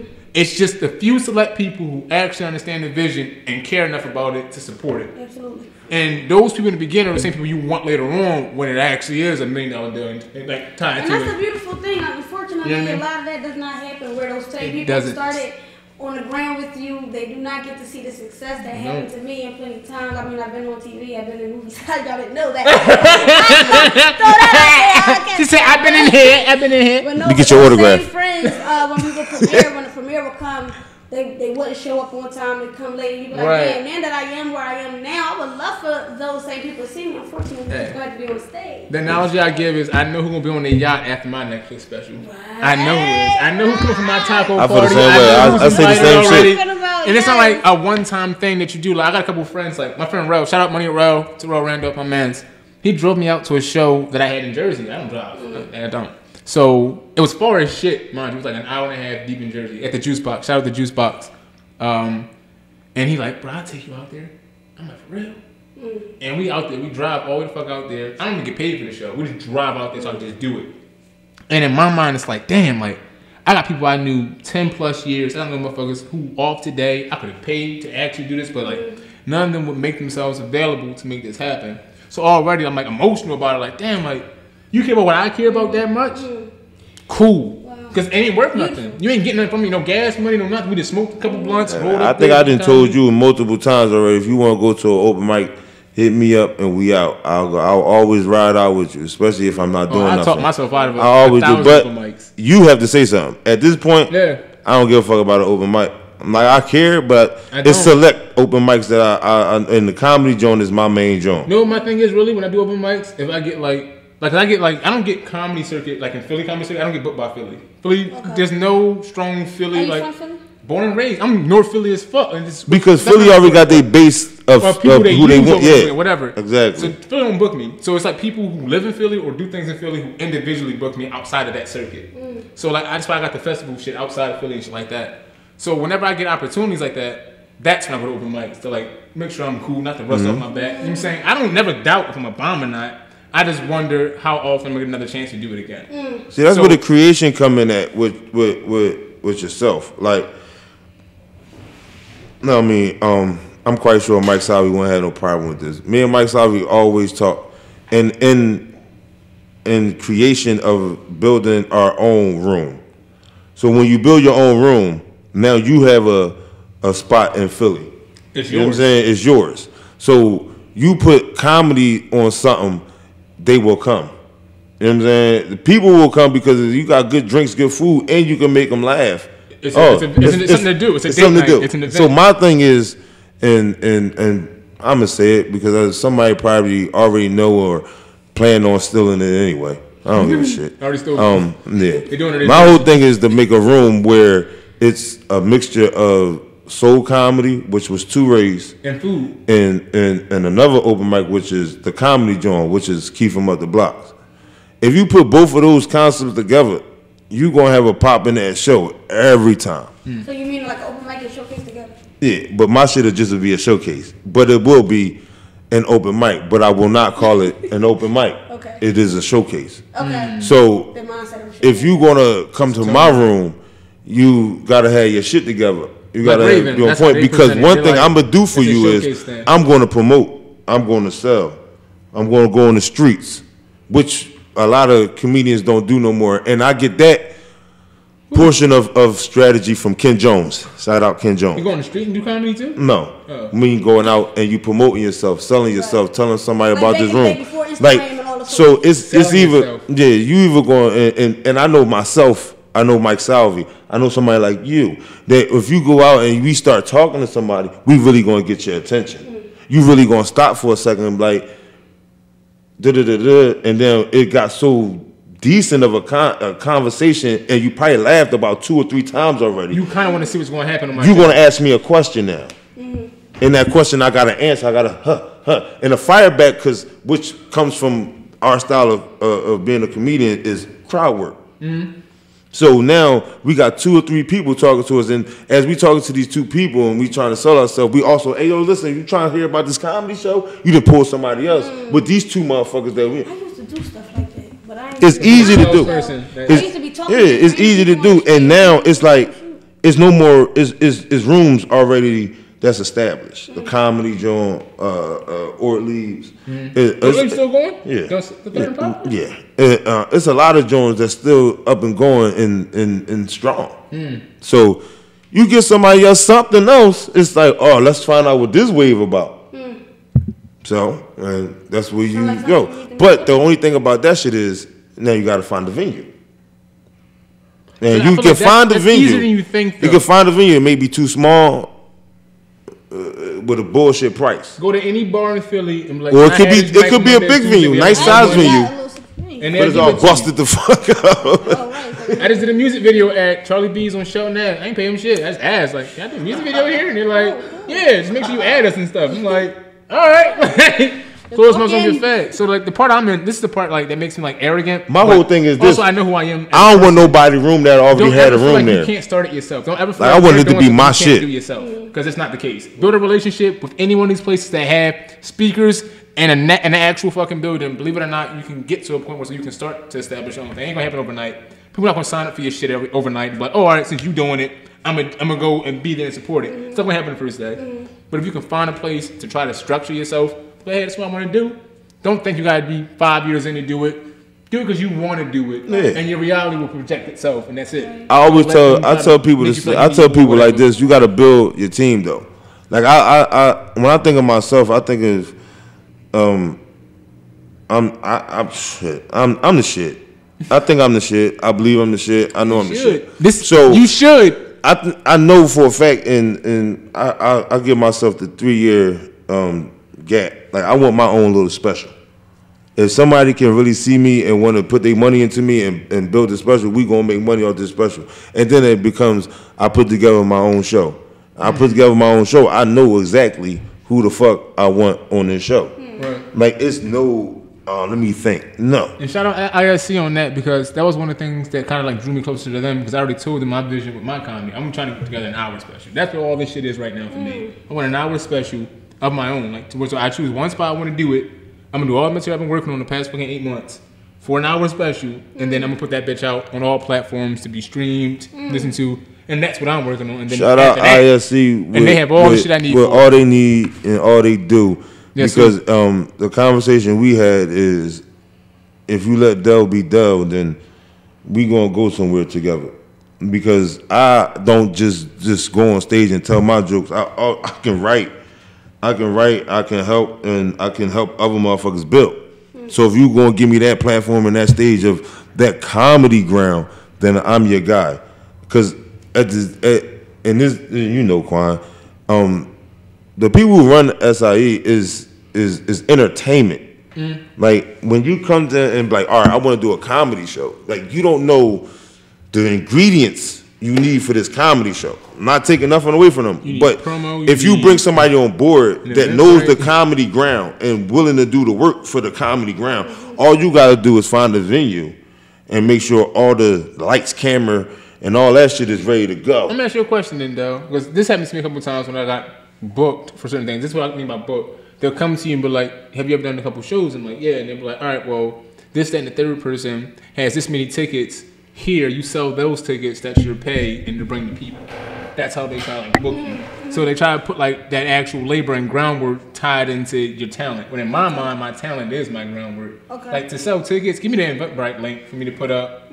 But for me to walk around with shit in my hand and talk to people and be like, buy my tickets, and then have to come and actually perform too, it's like, I'm not fucking doing that. But you got to make sure you know what premise you're applying yourself to. Don't sell yourself short either. I always tell people the truth when it comes to this shit. And I always start off with me.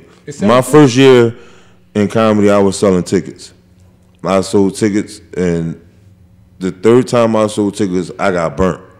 And I don't like that shit. But being a rookie in comedy, and I like to use that shit, rookie and vet and all, I like using it like that because you're a freshman. Like, it's always that stage. Like, so, like, if I was throwing the show, and I know you wanted the spot on the shows, Jay, I will give you tickets to sell. Yes. Why? Because you're fresh on the block. It's not a reason. It's not a reason. But this is the thing, though. I would never ask somebody, "Are you funny?" Is this, that, and the third? I would ask you, "Do you have a video to send me?" Okay. Because I don't give a shit about your following.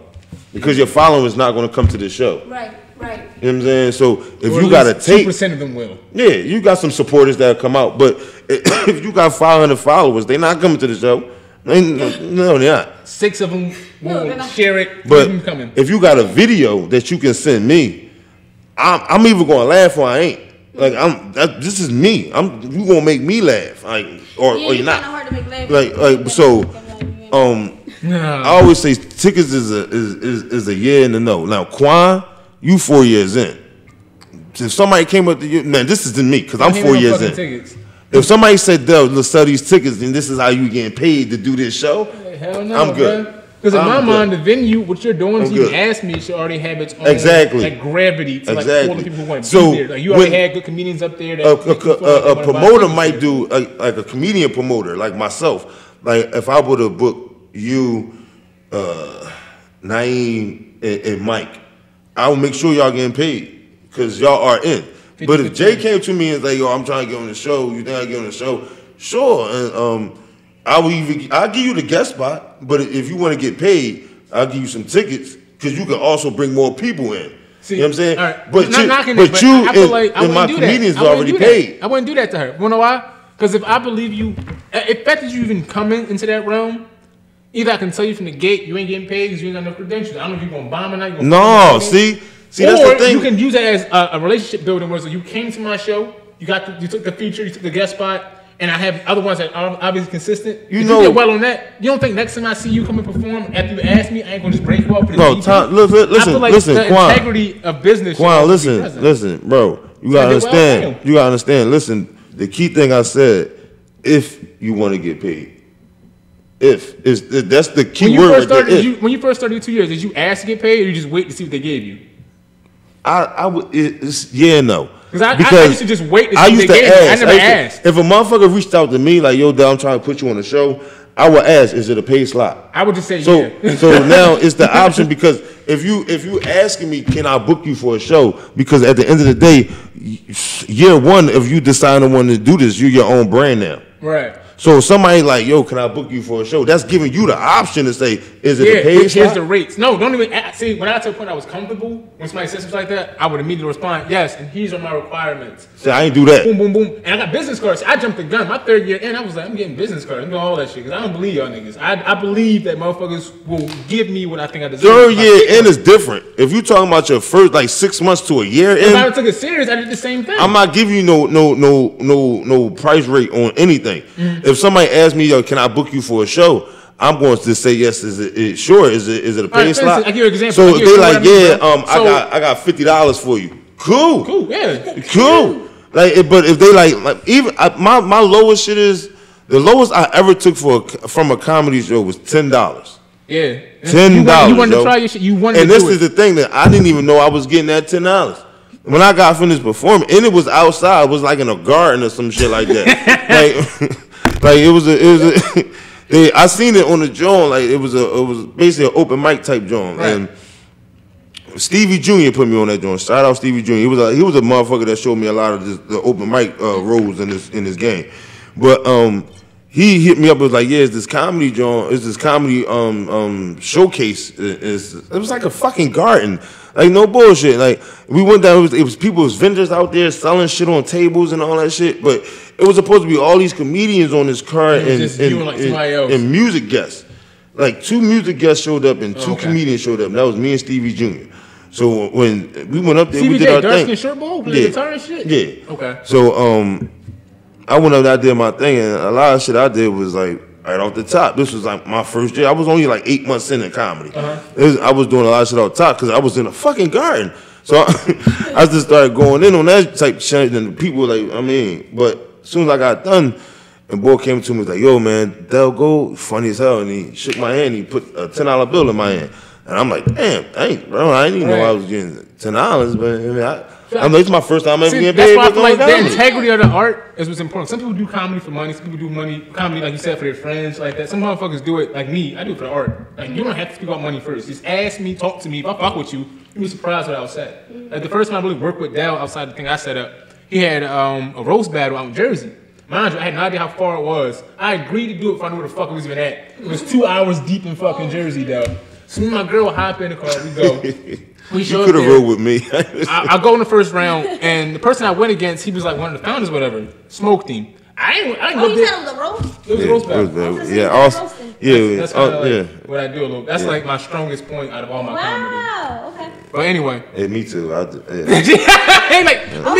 have a roast for my birthday. I want to get roasted. Oh, shit. I'll do it for you. I would like to get But anyway, so like I didn't think I was getting paid. I didn't do it for money. I didn't ask about money. I did it because he supported me. He asked me to be somewhere, and I did it. And the same thing happened. After I got off stage, motherfucker walked up to me, shook my hand, and gave me $40. I'm like, all right, so you get paid for things you do well. I think that's the integrity part. Okay. If you ask for a slot, and I know you started out, I don't care about none of that shit. If you do well, you deserve to be paid. I don't give a fuck if a carpenter was like, I started 2 months ago. You do my bathroom floor, and you do it well. I can't be like, all right, get out. That's good practice. Like, no, pay that motherfucker. Like, you gotta pay your dues. You gotta pay your dues. And it's like people take that. It's like a power drunkenness. Like, I know I'm established. I know I have the right to say yes or no. And if you don't want to do it for free, you're not doing it at all. But for you to have that business integrity, and this is like where it comes in, like respect the art. She came up here. She did 5 minutes. 90% of her jokes landed.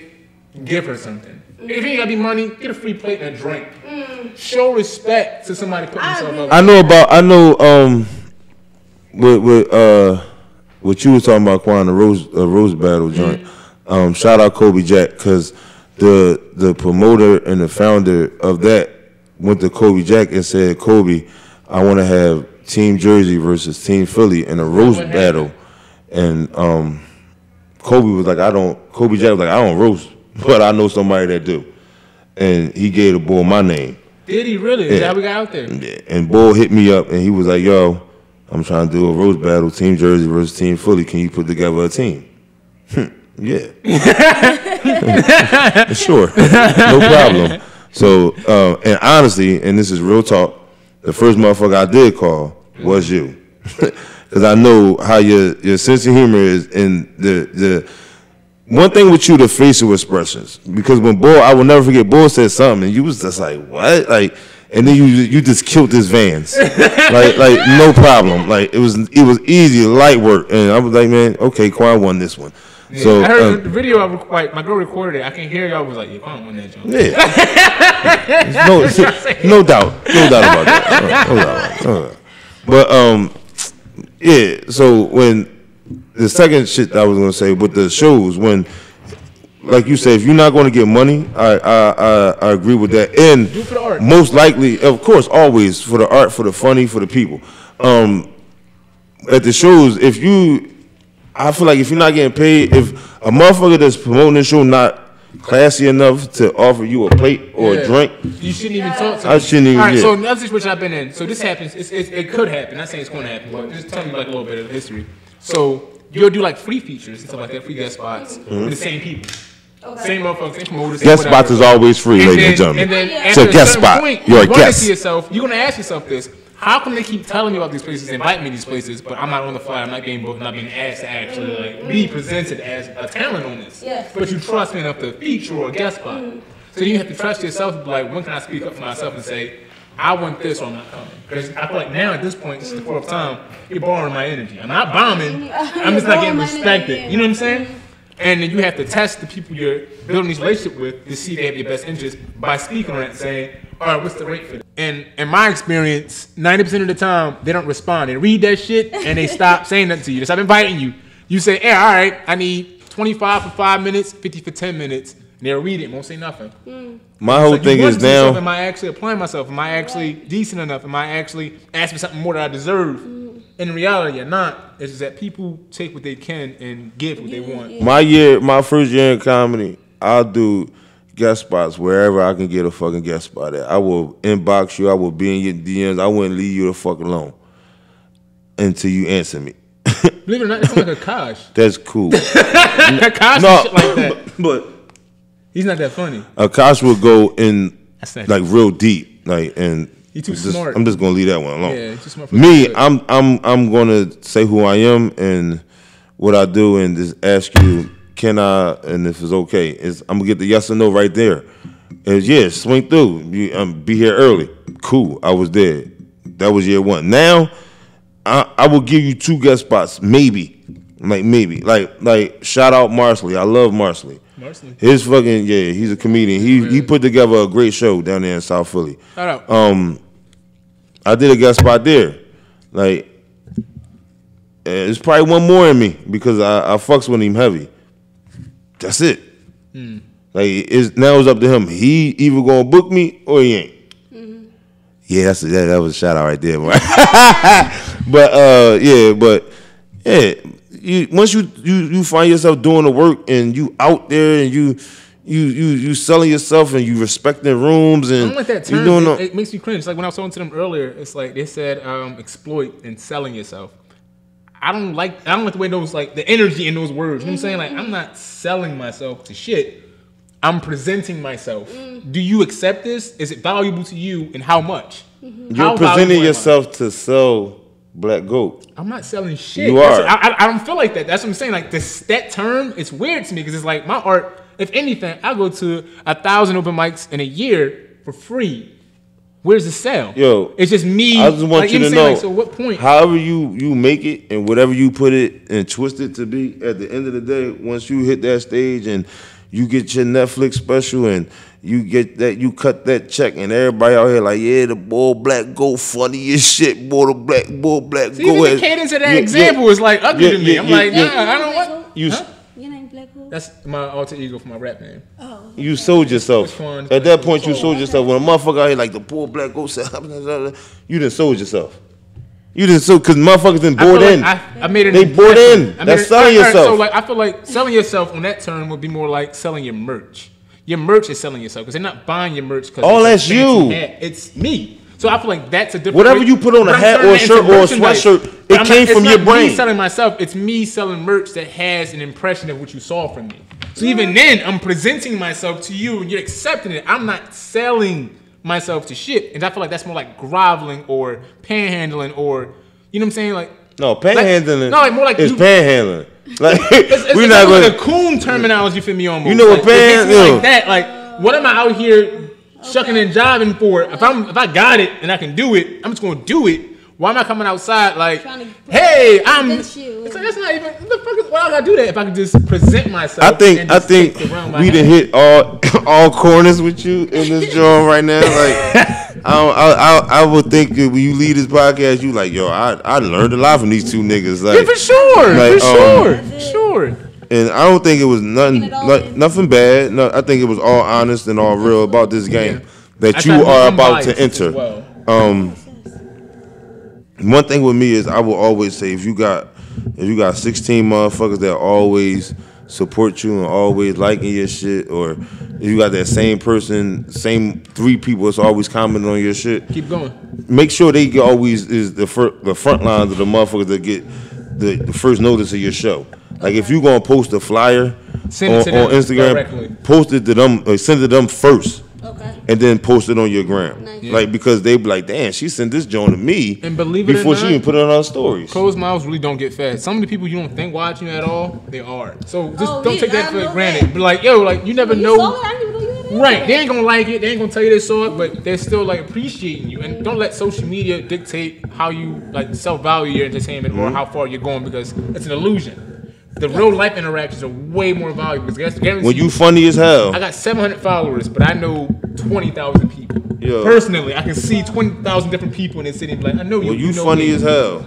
Ain't nobody gonna say nothing but good shit. Yep. And you when you corny. You corny. You know. They gonna let you know. We gonna move on. We gonna do these fucking questions. We been here grit. That's how you know it's a good joint. Yeah, niggas been just rapping. Niggas got the bad who's drunk as shit. So what you been saying? I yawned like 10 times. Damn, don't make it seem like our show the fuck boring. No, I was the contact. I get really sleepy when I used to smoke. I got tired. Put it down. All right, we're gonna do these questions, 22 questions. You know what I mean? Then we're gonna get up out of here. I mean, you gotta pick one. We used to have shots up here, but until Mike Salvi find out what we gotta do if you pick both, you just gotta pick one. All right, you can explain why, or you can just move on. I'm gonna do my best to not. You know what I mean? You ready? TV? No, for you. Okay. TV shows. Okay. Which one you would pick? Living Single or Friends? Living Single. Yeah, she a black woman. Come on, bro. I know a couple black women that says. Don't get me wrong. This is the white version of Living Single, but okay. White people watching. Saved by the Bell or Degrassi? Saved by the Bell. What? I don't know why you like Degrassi, man. I like Degrassi, but I wasn't too. Degrassi is deep. It has layers. Everybody like there's multiple main characters in my mind. Yeah, I didn't really watch Degrassi like that. I saw a few, but Saved by the Bell, you can always watch that and live. Yeah, there you go. She had Biggie Saturday or morning. Pun? Oh, go ahead. Biggie. And I'm just gonna say that because I didn't really listen to too much Pun at this new 3 I said the same thing. I knew too. I said that. That's funny you said that. You just said you just know 2 big Pun songs. I knew 2. All I know is 2 songs. Like that fucked up. I don't know the name of them. I just know how they go. I don't want to be a player no more. I'm not dancing with you niggas. R.I.P. to both of them, Charlie Murphy or Bernie Mac? Charlie Murphy. Ooh, wow. That's the first time. Oh, man. Damn. He's the brother of fucking Eddie Murphy. No, but no. I like Bernie too, but being signed or independent? Independent. Independent, there it is. I think Sign got one vote. When that was Ant. You know, motherfucker like I'm too old. He said, "Sign me, damn it." All right, knock jokes mean the little zingers or storytelling. Storytelling all day. My guy, that's why she my little sister. That's why she my little sister. I already knew this though, cause I know what type of comedian she is already. Kevin Hart or Mike Epps? Kevin Oh. I gotta say, I didn't listen to all my guys. Like True Story was all right. That was a good joint. I like that on Netflix. That was a good joint. Kevin Hart is that traditional media for me. But Mike Epps is in early Kevin Hart, I'm gonna say. Oh, okay. Oh, all right. Well, Paper Soldiers, Kevin Hart. Yes. Oh, all right. Yes. Denzel Washington or Samuel L. Jackson?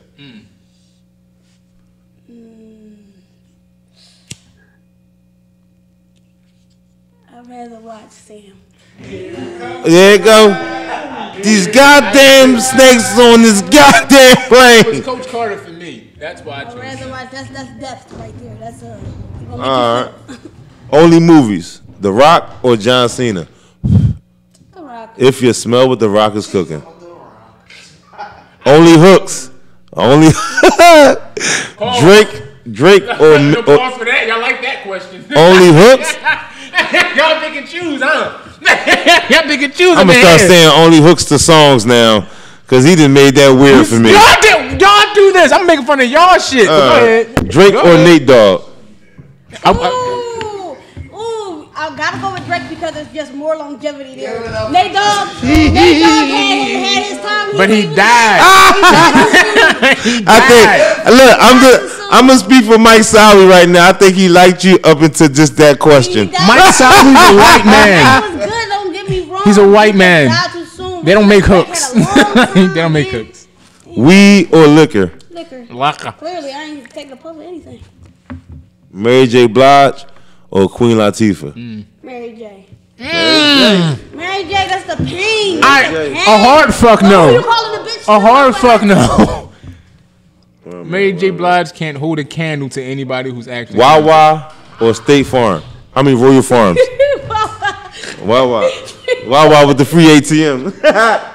PNC. Ice Cube or Ice T? Ice Cube. She said it too quick. She Q Vision. Damn, she. said Friday was the shit. Movie theaters or HBO Max?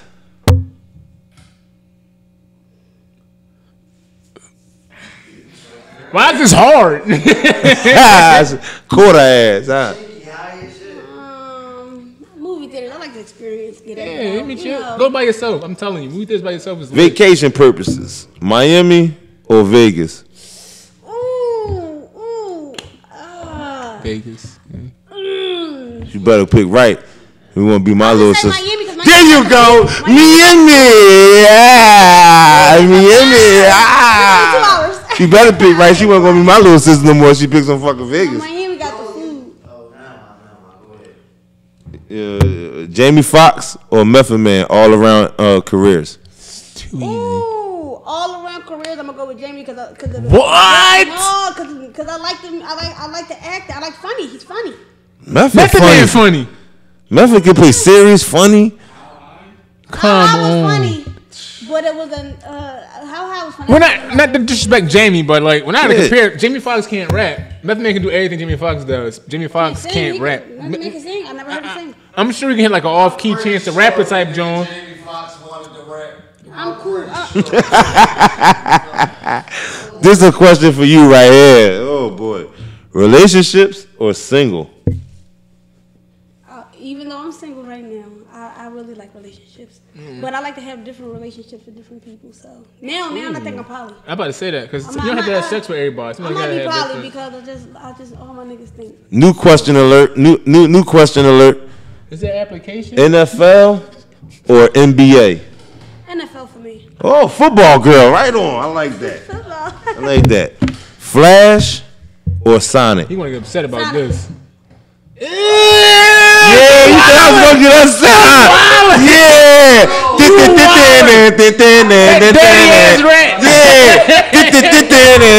Yeah, nigga, boss. Yeah, nigga, yeah. You want a fucking rat dropping change all the fucking time. You want that? Sonic all day. Only hosting Steve Harvey or Nick Cannon? I like Steve Harvey because I'm old school. I like the. Those are both wrong answers, no matter what. Like, Both wrong answers. Horror. Jason or Michael Myers? Mike's scary as hell. I'm sorry. I'm going with Mike. I'm going with Mike too. You know what I'm saying? I'll just start busting on Jason. Like, come on, bro, back up, bro. Like, you ugly as shit. But he probably still kill me, but it's cool. Last question.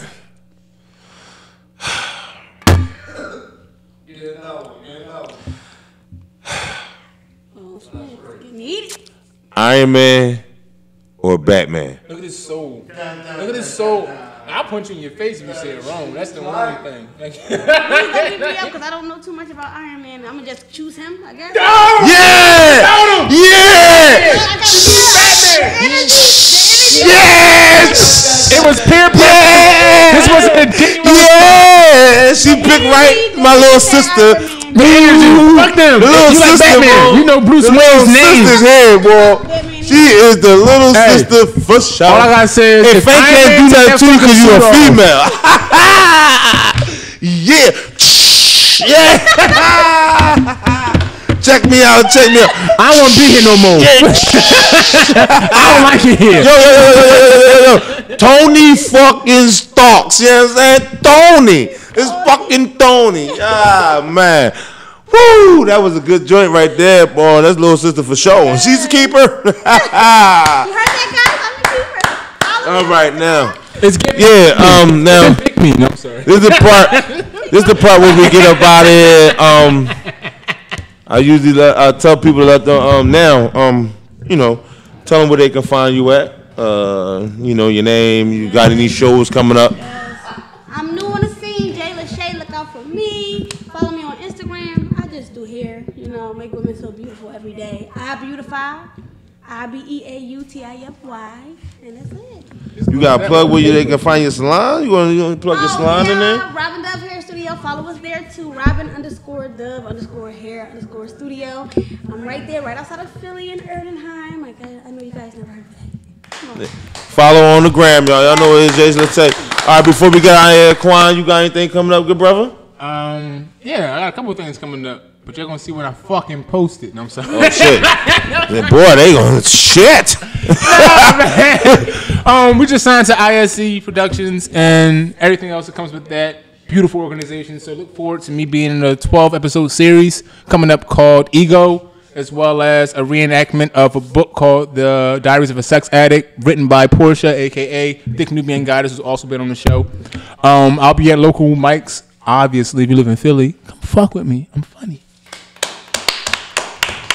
Of course, I'm going to be doing that ego shit with this guy over here, Quan, and I think I showed December 4th. Oh shit! December 11th. This nigga don't want me to tell my shit. Okay. Yeah, it's too late. Fuck it. I ain't gonna go anyway. I'm sorry. December 11th and December 18th. I know that for sure. And then look out for the Comedy College graduation show. Oh, what is that? I want to make sure I'm there, bro. Which will be, I'll be on, and Jayla Say will be on as well. That will be happening in January. We will get you the date. Other than that, I know Mike Salvi got a lot of stuff coming up. But like you can already know with my stuff, I can't even keep the dates on my own damn shit. So I know I ain't gonna keep the dates on Mike Salvi shit. So tune in next week. Mike Salvi will be back. We will be back with a new guest. We'll be back with Quan's Corner and everybody else that involves with this show. Nar and Fang just talking with Dell Gold and Mike Salvi. Today's substitute was Quan. Side note, excuse my vulgarity and my open honest. I don't go fuck, okay? But that's cut. That's cut. You should have pulled the mic on that one.